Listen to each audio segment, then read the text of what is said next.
All right. So for Homeland Security to show up at your home and want to raid your house, you must be in some deep water. Some deep water. Let's say that. Some deep water, right? So we have crazy topics to talk about today. We have the Diddy raids with Homeland Security raiding Diddy's home. We have Porsha and Simon Gobadia's tumultuous divorce. And we are also going to be discussing SZA and her breast implants. So we have many topics to discuss today. But before we jump into it, let me introduce myself for those of you who don't know me. Or are familiar with our podcast, welcome to Chat with KST. I'm your girl Kay. This is an entertainment podcast where we sit back, chillax, and just talk about the celebrities and the various controversies they have going on in the media. So I'm the type of person I like to jump straight into it. So let's jump straight into it. So SZA removes her breast implants due to high cancer risk in her family. I think that this is a very smart decision for her to make. I feel like, as women, we want to look good and we want to, you know, look like the beauty standard and feel beautiful and stuff like that. However, your health comes first. So SZA prioritizing her health and deciding to remove her implants because of that high risk of cancer in her family, I think is smart. And I think she shouldn't have gotten it done in the first place, but that's neither here nor there. Now let's move on to Star Brim. Now, for those of you who don't know, Star Brim is Cardi B's bestie. Remember the black girl that was always in her videos when she was up and coming? Star Brim, that is her. So, according to the Neighborhood Talk, Star Brim is sentenced to 1 year in prison over RICO charges. Prosecutors accused her of being the godmother of not 5 to 9 Brims gang, and it says this comes after Brim pled guilty to involvement in criminal activities connected to the 5 to 9 Brims, a notorious faction of the Bloods street gang. All right, so for them just sharing this for entertainment purposes only, and just to inform you guys, I ain't trying to get into no gang business, nobody's gang godmother, nothing. The only reason why this is even coming up is because this is Star Brim, Cardi B's bestie. So basically what I've been hearing is that, Cardi B helped her out a lot with getting her a lawyer and things of that nature, but she does have to go and do some prison time for 1 year for the RICO charges. So we don't know how much that's going to boil down to in reality, but good luck to Star Brim and yeah, her sentence. Now let's move on to something a little less gang vibes.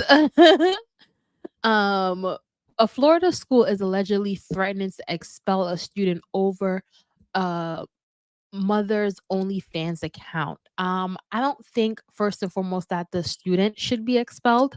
Let me just share my opinion on this. I don't think the student should be expelled. I feel like the mom should. Well, then again, I don't know. Cause now I'm thinking the mom would just have to stop doing OnlyFans. But what if the mom says no? So I feel like, this is what's going on in today's society. And this is a real thing.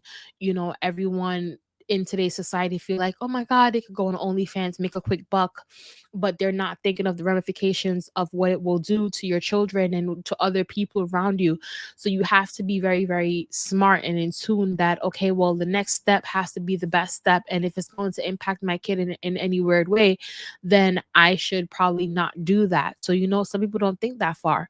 But I don't know. Do I feel like the child should be expelled? I feel like it sucks because the child misses out on a great education. But, um, if the mom isn't gonna get in line and you have becoming a distraction, because the fact that the school knows about it means that it's becoming a distraction for the children, and that should not be the center focus of children's day to day. The fact that someone's mom has an OnlyFans account. So if it's becoming a distraction, then that student, there does need to be some some steps taken there. And my question to you guys is, what steps do you guys think can be taken there if a mom has an OnlyFans account, right? Because if expelling the child is too far, then what else can we do? That's what I'm thinking about. So that's why I'm like, you know what? Maybe they are right for expelling the child. But anyway, let's move on to Wendy Williams. Wendy Williams' ex husband, Kevin Hunter, is reportedly seeking 2 years of missed divorce payments from Wendy's guardianship. Kevin Hunter, you are like so low, like I don't even know what to say, but you're going really low for this, knowing all the different things that she's going through with her health, and know that documentary, and knowing that she's not good, and all you care about is money. All you care about is money, and you've been having Serena, whatever this girl's name is, the girl that you cheated on her with out here. I just feel like he needs to really and truly like get it together. Get it together. Let's move on to Michael B. Jordan. Michael B. Jordan opens up about feeling lonely and shares what he's looking for in his next romance. Let me see what the Shade Room has to say. The Shade Room says Michael B. Jordan is opening up about feeling lonely while sharing what he wants in his next relationship. According to US Weekly, while appearing on the podcast On Purpose with Jay Shetty, the 37-year-old actor shared a candid moment with listeners when he opened up about experiencing loneliness and feeling isolated due to his career. During this interview, he said, "There's a loneliness that I have, the responsibility that you have is isolating, and the height is isolated. The worst part is of it is that," and if you can read more if you want to find out more. So basically, Michael B. Jordan is saying, his career is very isolated and he does get lonely in it. And I guess he does share what he's looking for in a partnership, but we would have to like go on to like the podcast and stuff like that. And I'm not doing that today. So I just feel like Michael B. Jordan, like, I feel like he had a good run. He had a good run with the ladies.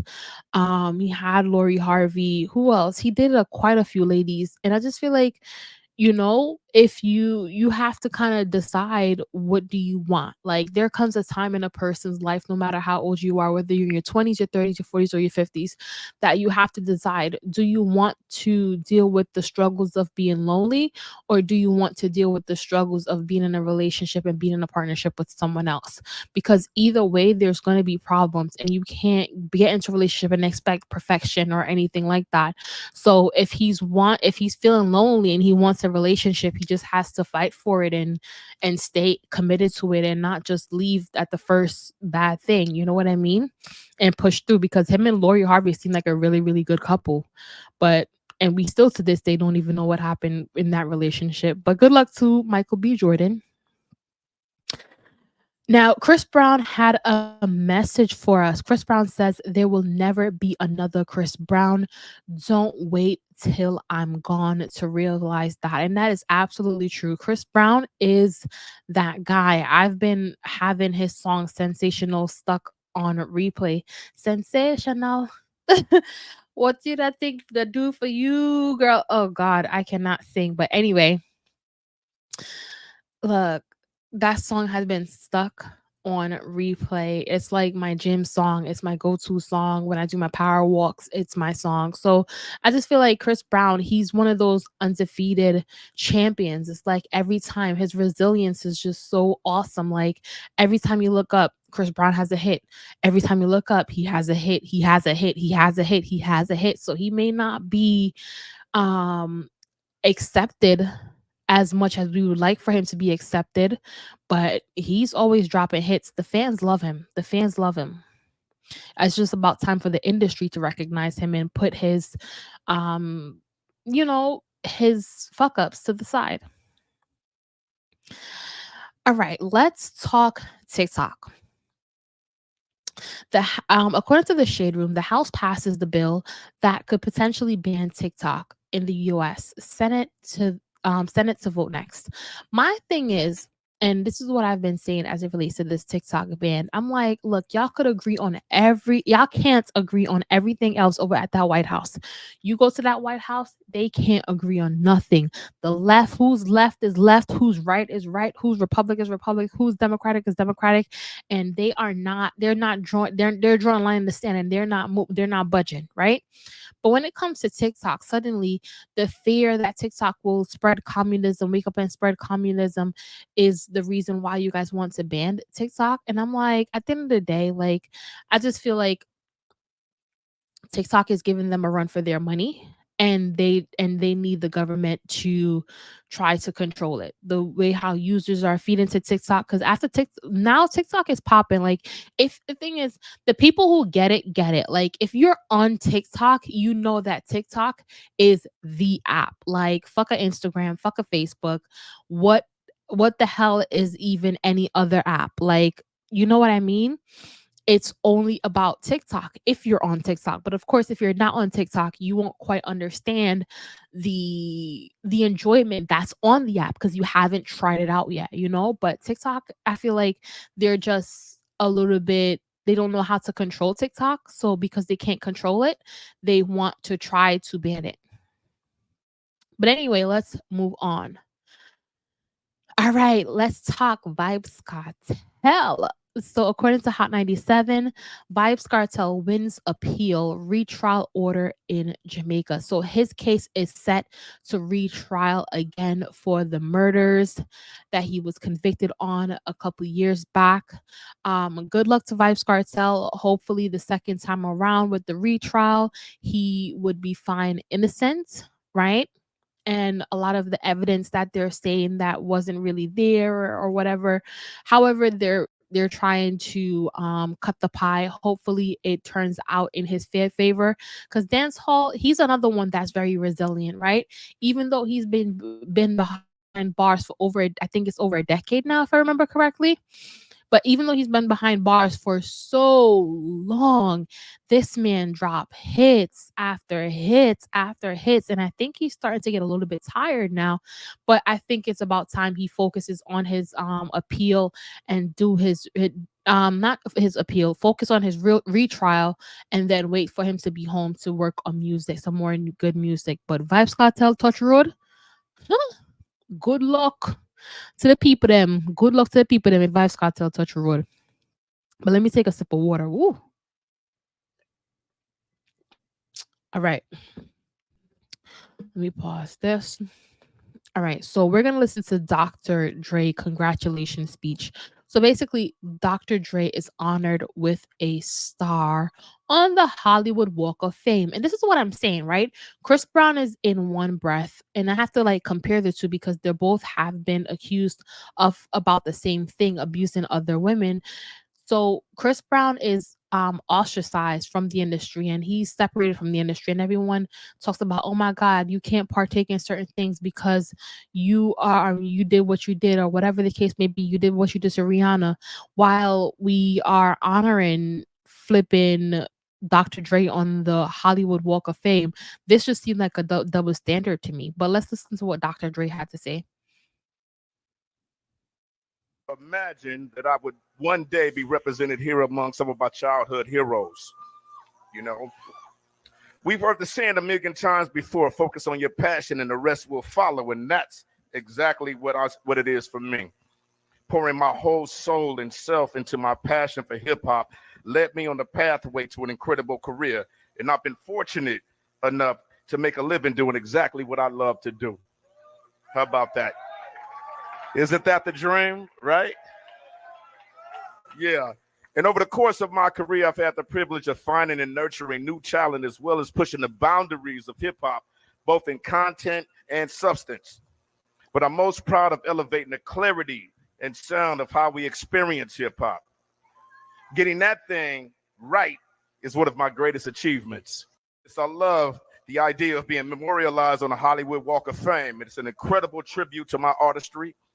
Growing up in Compton, I never imagined that I would one day be represented here among some of my childhood heroes. All right, let me see if there's more. Okay, no, just some photos. Oh, let's listen to Snoop. Yeah. What's up, y'all? Let me see how I'm gonna start this shit off. I want to thank me. I want to thank me for taking the call from Warren and Dr. Dre in '91. Even though I hung up on Warren a few times because I thought the nigga was lying. I want to thank me for deep cover and writing myself into the song. I want to thank me for listening to Dre for over the years and letting him be my teacher, mentor, brother, guardian, protector, and most importantly, a good friend. I want to thank me for showing up on time at the Super Bowl. No, for real, because you know, time is everything with us. No, but on a serious note, Dr. Dre, my brother from another mother, a rock in the sands on no cussing. What you say? All right, so I kind of skipped Snoop Dogg there. Basically, Snoop Dogg was speaking, like, congratulating Dr. Dre. And for those of you who are listening to the podcast, I'm actually looking at a photo with 50 Cent, Eminem, Dr. Dre, Snoop. You know the duo over there, but um I don't know. Like for me, I just feel like honestly, Dr. Dre, looking at Dr. Dre, 50 Cent, Eminem, like those are three men that I'm like, hey, what's up? What you doing? Especially 50 Cent, but then Dr. Dre. Matter of fact, let's scratch Eminem. Like Dr. Dre or 50, them two men, oh my God. I be looking at them when they be rapping, singing, doing whatever the hell they be up there doing. I'd be so mesmerized by those two.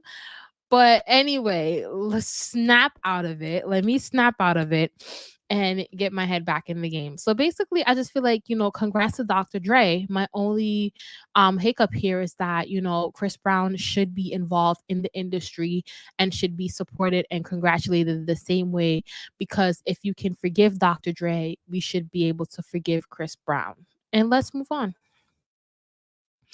All right, Devon Franklin. Now, for those of you who don't know who Devon Franklin is Megan Good's ex-husband. Do you remember the pastor husband that she had? But anyway, according to the Shade Room, moving the bookie, Devon Franklin spotted out holding hands with a new thing.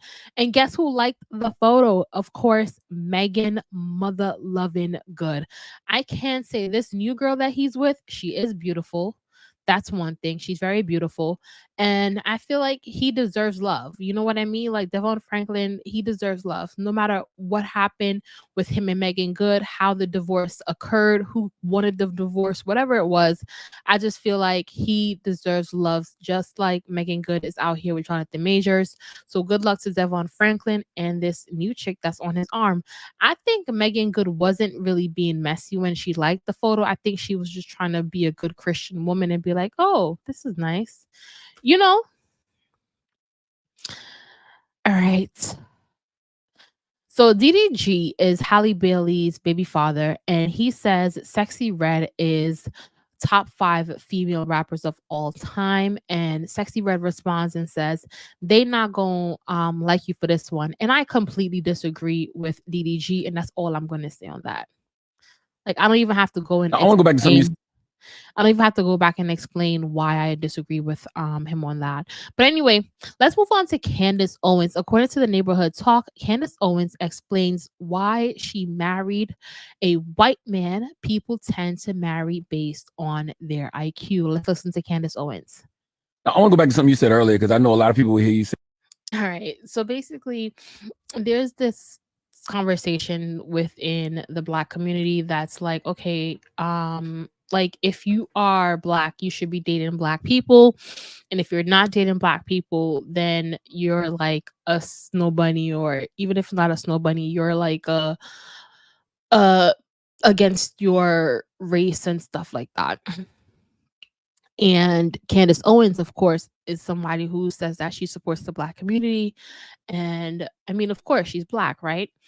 And then they pose the question as, okay, why did you marry a white man then? Since that's since that's the case, you support the black community, then why marry white?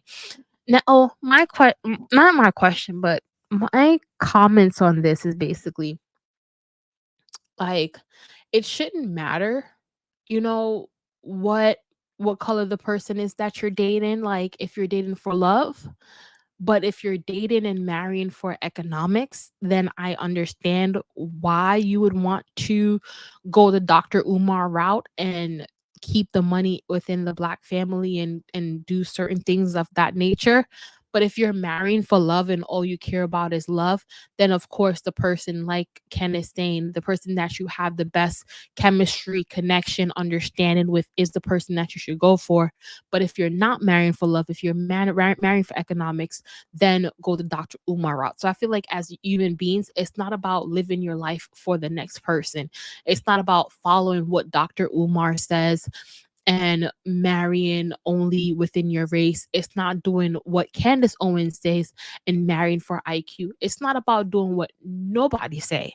It's about doing your own thing. And I feel like that's where we kind of lose who we are as people sometimes in all of this foolery, right? When all of this foolery that we have on the internet. Oh, one person says this, the other person says that. No, no, no.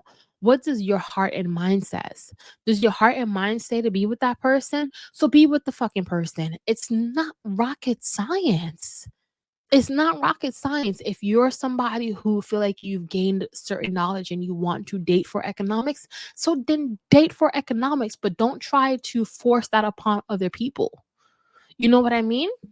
So to this, I say, date whoever the fuck you want to date and marry whoever the fuck you want to marry. If it's for economics, do that. If it's for love, do that. If it's for IQ and understanding and do that.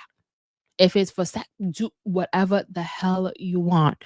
There's people out here who are getting arranged marriages, marriages arranged from birth. Like, excuse me, if you don't do what you want to do and stop listening to these people on how to live your I wanted life. to let my All right, so Amanda Bynes. Who remember Amanda Bynes from the Amanda Show? Amanda. I don't remember the theme song. Like I remember the theme song, but I can't remember the tune, so I can't catch the tune. But who remember Amanda Bynes from the Amanda Show? So Amanda Bynes from the Amanda Show, according to the Neighborhood Talk, is um isn't plain about being a nail tech. So she's trying to become a nail tech. Let's watch this clip of Amanda Bynes, and it's like, why does she look like that? Why does her eyebrows look like that? But let me just play the clip. fans know that I'm taking the board exam to get my manicurist license this Tuesday. I really hope I pass the test this time. I will let you all know if I do or don't, of course, and I'll keep retaking it until I get the license. I hope everybody has a great day. Bye. Everybody, I wanted to let. All right, so Amanda Bynes is taking her board exam to become a licensed nail tech for her state, of course. And I'm just like, I'm in shocked. Seeing this for the very first time, I was like in shock. Like, what the fuck is Amanda Bynes doing taking a nail tech board exam? Like, she should be set for life. She should have millions upon millions upon millions. With the way how I was in Jamaica watching the Amanda Bynes show, like what's really going on and why aren't these people paid? This is crazy to me. Amanda Bynes worked her tail off as as a child or as a teen or at whatever age she was, and I don't think she should be a nail tech right now. I think she should have money still laying around. But then again, I don't know what happened with Amanda Bynes. I don't know if she got the money and she didn't use it properly or if she never got it. You know what I mean? So I don't want to speak too prematurely, but good luck to Amanda Bynes, man. Good luck to her, dog, cuz nail tech, I'm your regular average Joe Schmo could be a nail tech. But let's move on to Jonathan Majors. Speaking of Megan Good, Jonathan Majors is Megan Good's now boyfriend. And according to the Neighborhood Talk, Grace Jabari files new lawsuit against Jonathan Majors months after he was convicted of assaulting her. Lawsuit details assault, battery, and defamation. So basically, the woman who let me see something.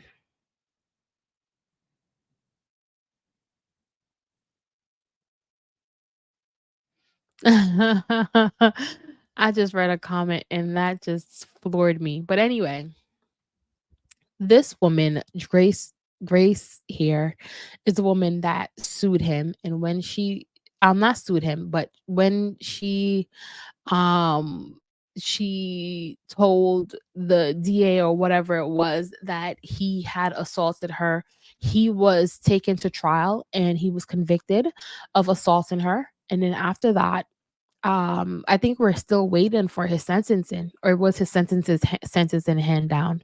I don't remember if his sentencing was hand down or if we're still waiting for it. But why now are we doing another lawsuit? You've already won the first one. Like, what are we doing? And I just feel like she's just doing the most. I feel like from the very beginning she's been doing the most, and seeing him out with Megan Good right now, she's there upset. And I feel like she just doing the most. Like, what are you doing? You've already won a case. Why are we filing another case against him for along the same lines of what he was convicted of? If not because you are just desperate. I smell desperation from her, and I don't have any sympathy for her because I don't feel like, one, what she says happened, and for two, it is as bad as she said that it happened. So I just feel like this is just what's that saying? When you cry wolf. I feel like she's just crying wolf right now. And when something really does bad happens to her, good luck. Hopefully someone will listen. All right, let's jump into the Gobadias. All right, so we have, according to the Neighborhood Talk, Simon Gobadia claims Porsha brought a gunman to their home on multiple occasions. Says he has to call the police for peace. All right, honestly, I don't know what's going on, but I this is the one thing I hate. I hate it. I hate it about myself. Like, you have two people in a really, really good relationship, in a really good situation, and suddenly the situation goes left and then it becomes tumultuous. Why does it have to become tumultuous? Why can't it still be good? Why can't it still be on the up and up? Why can't it be amicable splits? Why do we have to worry about a gunman involved in this mess? But I don't like it. I hate when a relationship, whether it be a friendship or a romantic or whatever, it splits and the other person or both people are like becoming dickheads. Now, if I don't know if Simon Gobadia is exaggerating that she had the gunman over there, or if she really did indeed have the gunman over there. If Portia, if you really and truly had a gunman in this man's house, you're smoking something. You smoking some real high grade right now. Like, why would you have a gunman in this man's house? That's number one. Two, Simon, I hope you're not over exaggerating, because I feel like you have a tendency to kind of bend the truth a little bit, Simon. But guess what? I wasn't there, so I don't know the facts of this. The only part about it that I hate is that it's even happening. So good luck to Simon and being linked to a sex trap. all right. The party has just begun. So according to the Neighborhood Talk, Diddy's Los Angeles and Miami homes raided by Homeland Security in connection to sex trafficking investigation. His son's Justin Colm is in handcuffs. Let's watch the clip. Trafficking investigation. He got some shots of a few people coming out of the home. Those people have been detained. Now we're trying to still connect the dots. We do have some sources on scene here that we're getting this information from. We were actually the first ones here with about 30 different law enforcement vehicles at least. There are 3 Bearcats on scene here. This just all unfolded, Sandra, I would say less than 10 minutes ago. We got here even before the crime scene tape came up. So we're just down the hill. If you look up this street where Tony is right now to the right, you'll see one of those Bearcats and law enforcement. And on the other side of those bushes, basically, is that home that is registered to Bad Boy Films, which is being linked to a sex trafficking investigation. All right. So Diddy's home gets raided. It gets raided, and we're all like, what is he got going some on? shots of a people coming out. We're like, what's going on? For him to be raided by Homeland Security, it's like, whoa, what is going on? We're talking Homeland Security, not like the regular LAPD or Miami PD. The Homeland Security. Oh, okay. Oh, we're going high up there. Now, some people are saying that conspiracy has it that they went into the house to take evidence away, to remove evidence and destroy evidence. The police officers are saying, not police, sorry, excuse me. The Homeland Security officers are saying that they basically went there to get as much evidence and preserve the evidence that they could, because they're getting a lot of calls from victims about this, and they do have a case, and one day they will take Diddy down, and he just needs to understand that. So we are getting varying stories, so we'll see what happens as it relates to the Diddy situation. Give me one sec, guys. All right, so I'm back.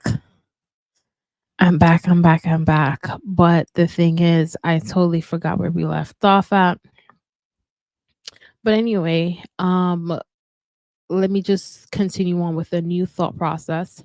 Basically, Diddy Los Angeles home and Miami home gets invaded, rated, and basically as it gets rated, they're just like, I remember now. The Homeland Security officers, the conspiracy theories are saying that, they went in to destroy evidence, and then the Homeland Security officers are saying, nope, we went to going preserve evidence. Whatever they went in there to do, good luck to Diddy. He's gonna need it. His son's going to need it, because his son right now, Christian Combs, is being accused of sexual assault. So we have a lot of accusations flying. But the thing is, we have to always remember as fans that accusations are accusations. You never know what someone may have out for you as to why they place those accusations upon you, right? It could be a smear campaign, right? So we don't know what is going on. So until we know what's going on, let's just kind of wait and see. All right, now let's move on. So as the Diddy's house was being raided, I had took this little thing from Candace Owens, where Candace Owens, according to Neighborhood Talk, Candace Owens believe Diddy is the fall guy of a sex trafficking ring. They are raiding the evidence. They're raiding to hide evidence, not to find it. So remember what I was saying, the conspiracy theories feel like they're trying to destroy evidence. Here's Candace Owens saying it here. She says the feds are currently raiding Diddy's house. They already knew what he was up to, but he is going to be the fall guy so that they can protect the people at the top of the ring. They are raiding his home to hide evidence, not to find it. That's how this works. Well, maybe I am like misguided, or I don't know what's going on, but I thought the feds and the Homeland Security, whoever you are, is supposed to come in and help the situation, not to cover up any situations. But then again, you do watch those the Olivia Popes and the Fixers and all of that of the world, so you never know what is true. They say the truth may be weirder than than what's really going on. The truth, what it say? All right, you know what? That saying is missing me right now, so let me not even try to butch it. But let's move on. So we have Simon Gobadia saying that, hey, look, Portia brought a gunman to the house. And then now we have Portia Williams alleging that basically Simon locked her out the Georgia mansion where they lived and fled to Dubai to prevent her from getting her belongings. And I just feel like the divorce is just getting messy between the two, where one person is doing one thing, the other person is doing one thing, and then they're going to social media like we should care about it. Okay, where the heck were you when the Baltimore bridge collapsed? Like, what were you doing? What were you doing when you found out about it? Like, imagine being one of those cars driving over the bridge and then the bridge collapses with you. And like, that's always been one of my, when I say it's always been one of my biggest, biggest fears in this world is driving on a bridge. It's always been I'm driving on the bridge, and what if I swerve too far to the right, and as I swerve too far to the right, that's my car going over into the water. But this is one of my biggest fears. Looking at this, it does definitely it strike a deep place in your heart, because it's like people, like I don't even know how to explain it. People, I don't even know how to explain it. I just feel like this is one of my biggest fears, and I just could never wish this on my worst enemy. Um, Good luck to the families of people who lost lives. Good luck to the families who people were injured. And my thing is, the minute they heard that the boat was derailing, or there was an issue with the boat, that place should have been cleared, empty, no cars in sight, nothing. Police officers from all around the city should have been heading here. You know what I mean? Like, this is like, I'm speechless, because like I said, like, this right here is one of my biggest fears, have like being on a bridge and having that bridge collapse. So, good luck to the families. It's all I can really give out at this moment. Now, according to Neighborhood Talk, Diddy sells off all his shares, to an anonymous buyer for Revolt. All his Revolt TV shares to an anonymous buyer. So I don't know why Diddy's selling all his shares. I don't know what's going on. Well, we do know what's going on. This whole, sex trafficking, him being raided and stuff like that. His back is against the wall. He sells all his shares.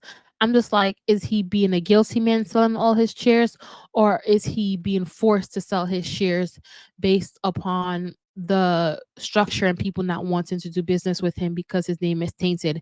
You guys know how Hollywood gets.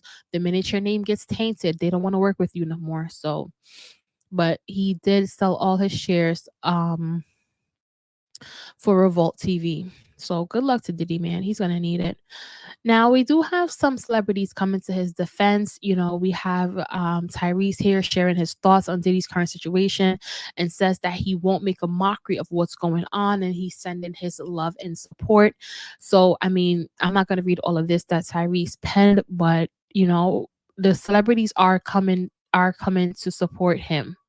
And if we do get to it, you'll get to it later on in the show. Stevie J even shows him some love and support. I don't even want to get into Simon and Porsha Gobadia stuff, but Porsha basically admits that seeing the headlines on Simon's immigration status and his criminal past is what contributed to her filing for divorce. So she's like, finding out about all of these things kind of blindsided her. That's why she filed for divorce. I mean, girl, go have a conversation with him and see why he hid that from you.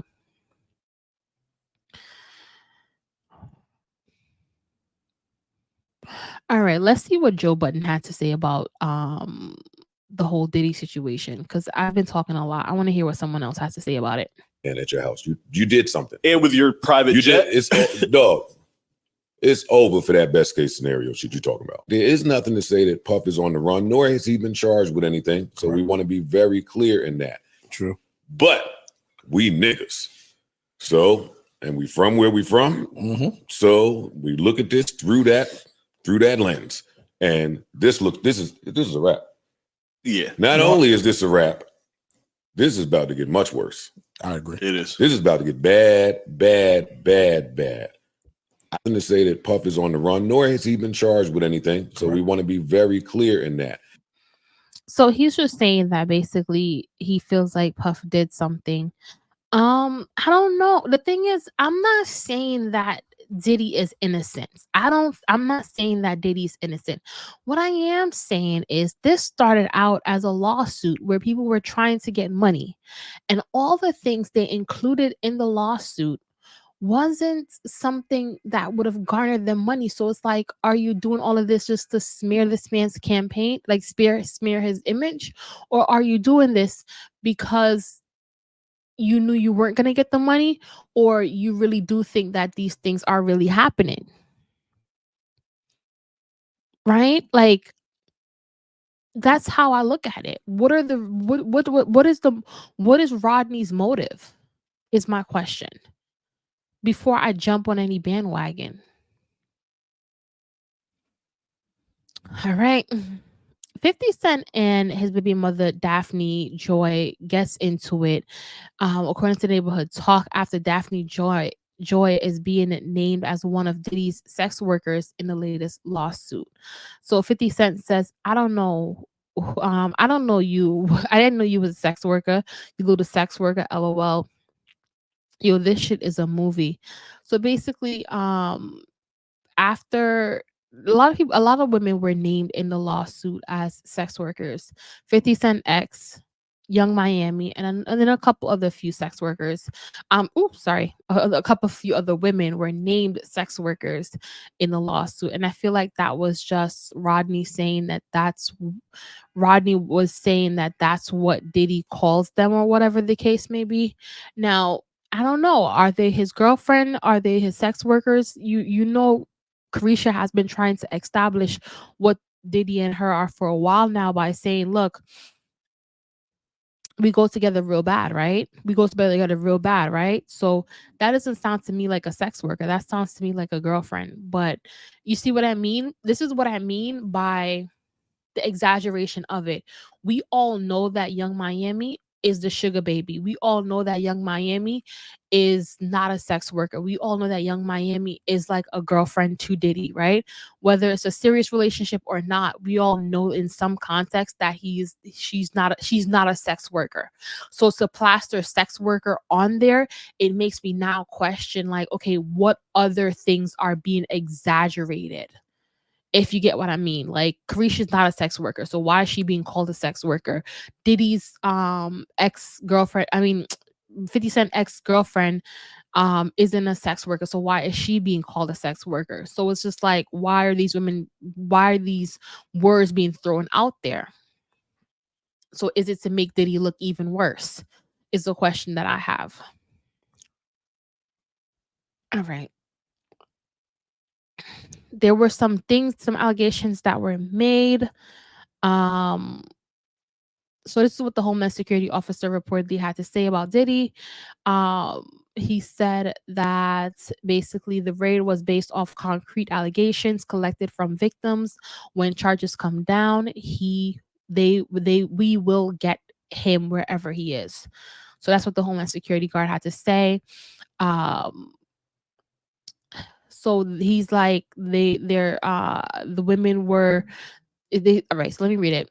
The Neighborhood Talk says that social users react to claims that Young Miami was Diddy's sex worker and does coke and transport it in a private jet for him in sex trafficking lawsuit. Sex workers received payment via wire transfer.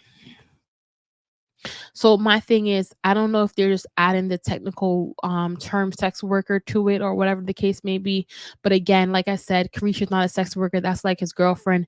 If she's transporting coke or whatever the case may be, then that of course is illegal and that shouldn't be done. So they would have to just face that.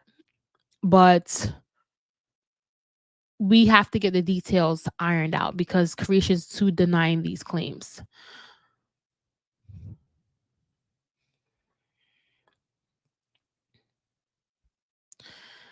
All right. We have a lot here that I just want to kind of get past. Oh, on a better note, Nicki Minaj has really and truly been selling out shows. I think she's up to her 18th sold out show on tour. She's been to 18 shows and all of them have been sold out. So yes, Republic Records surprises Nicki Minaj during Gag City, Newark with new plaques. So this is her being presented. This is her being presented with her plaques. I'm going to mute it real quick, but this is Nicki Minaj with her new plaques. Super Bass Platinum, Starship 9 times. Sorry, Super Bass 12 times platinum, Starships 9 times platinum, Super Freaky Girl 2 times platinum, Pink Friday platinum, Red Ruby Distress platinum. So Nicki Minaj is out here winning, okay? As always. How do you guys feel? Quick question about Ray J. How do you feel about Safari? Because Ray J apparently bought Safari a brand new Lamborghini, and I'm like, I didn't even know they were that close. Like, you guys are friends for him to be buying you a Lamborghini. Like, and who buys another man a Lamborghini? Like, what is going on over here? Y'all besties like that? But Bestie Ray J bought Bestie Safari a Lamborghini. So congrats to Safari on that. Let's move along. Let's move along. Let's move along. Okay, let's jump into Travis Scott. So they said that Travis Scott basically scores a legal victory in his Astro World lawsuit. Do I want to jump into this? You know what? Let me jump into this on our next show. I'm gonna jump into it on our next show. What I'm gonna do is, because I feel like we covered many topics today, and I want to save some of the topics for next time. So what we're gonna do is we're gonna jump into Sexy Red and Drake tomorrow. We're gonna jump into Glorilla in this interview that she did with Shannon Sharp.